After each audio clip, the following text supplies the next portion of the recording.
One मंडल धर्मशाला के अंतर्गत जंगलों में आग की 5 घटनाएं घटित हो चुकी है।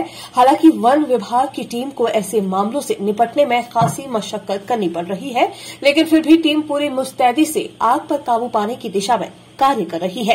12 हेक्टेयर के करीब एरिया तो अभी 2 दिन पहले धर्मकोट व थाथरी के ऊपरी जंगलों में ढाक पर लगी आग से प्रभावित हुआ है। सुखद ये है कि अभी तक जो भी जंगलों में आग लगने की घटनाएं घटित हुई है वो ग्राउंड फायर थी। यही वजह है कि अभी तक वन संपदा को किसी तरह के नुकसान की कोई सूचना विभाग को प्राप्त नहीं हुई है।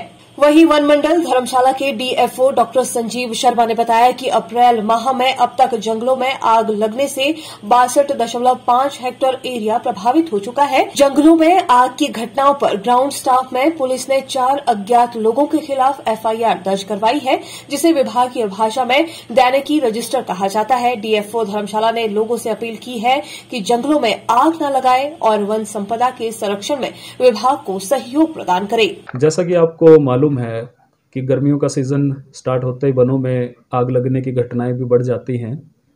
इस वर्ष की अगर हम बात करें तो अभी तक अप्रैल के महीने में टोटल 5 हमारे फायर इंसिडेंट्स हो चुके हैं, जिसमें से धर्मशाला रेंज में ही 3-4 फायर स्पॉट हमारे हुए थे। रिसेंटली आपने देखा होगा कि एक थाथरी के पास था, दूसरा गलू के पास था और तीसरा सुधेड़ में था। सुधेड़ वाला तो इसको कंट्रोल कर लिया था, सेम डे कंट्रोल कर लिया था, लेकिन हमें जो गलू और गुना माता के आसपास का जो फायर स्पॉट था उसको कंट्रोल करने में लगभग दो दिन का समय लग गया और थाथरी वाला तीसरे दिन जाके कंट्रोल हुआ।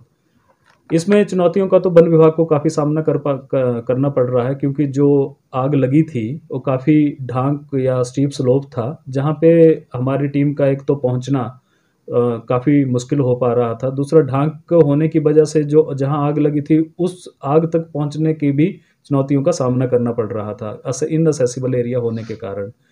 तीसरा, जैसे आग लगती है तो जैसा एरिया जलता है, कुछ स्टार्टा उसका लूज हो जाता है, तो शूटिंग स्टोन जहाँ से पत्थर गिरना स्टार्ट हो जाते हैं, जिसकी वजह से और हमारी मुश्किलें बढ़ जाती हैं। ये हैं। इसके अलावा हमने एक कैंपेन चलाया था जिसमें हम फायर वॉलंटियर, लोकल लोग जो इंटरेस्टेड होते हैं वन विभाग का सहयोग करने में, जब भी कोई आगजनी की घटना होती है उसमें काबू पाने के लिए वो वॉलंटियर सेवा देने के लिए तैयार रहते हैं। तो वैसे हमने 496 फायर वॉलंटियर रजिस्टर किए हैं।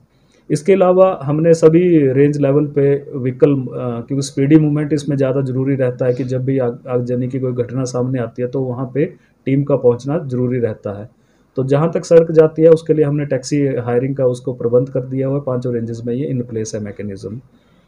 Forest survey of India institution के माध्यम से हमें एक फायर मैसेज अलर्ट आ जाता है मोबाइल पे। जब भी कोई आगजनी की घटना होती है तो उसका अलर्ट वो हमें उसी टाइम पे रियल टाइम मॉनिटरिंग के तहत हमें वो फायर अलर्ट भेज देते हैं, जिसको हम हमारे जितने भी फील्ड का स्टाफ है, रेंज ऑफिसर्स हैं, ब्लॉक ऑफिसर्स हैं, फॉरेस्ट गार्ड हैं, उनके नंबर इसमें रजिस्टर्ड हैं और जैसे ही कहीं पे आगजनी की घटना आती है तो सैटेलाइट के माध्यम से सूचना हमारे पास पहुंच जाती है। पिछली बारी की अगर हम बात करें तो आगजनी की घटनाओं में फरवरी और मार्च महीने में वृद्धि हुई थी, लेकिन उसके बाद जब मौसम, बारिशें काफ़ी अच्छी हुई थी तो आगजनी की घटनाएं कम आई थी। इस साल आपने देखा होगा कि गर्मी का मौसम अर्ली स्टार्ट हो गया है, तो मार्च के महीने में हमें 3 फायर स्पॉट हुए थे जो वनमंडल धर्मशाला की बात करें। इसके अतिरिक्त अभी तक हमारे 5 जगह और आगजनी की घटनाएं हो चुकी हैं। जो विभागीय तौर पे हम फायर सीजन की ऑनसेट लेते हैं वो 15 अप्रैल से लेके 15 जुलाई तक का लेते हैं, लेकिन इस बार गर्मी बढ़ने की वजह से पहले ही ये आगजनी की घटना जंगलों में स्टार्ट हो गई हैं।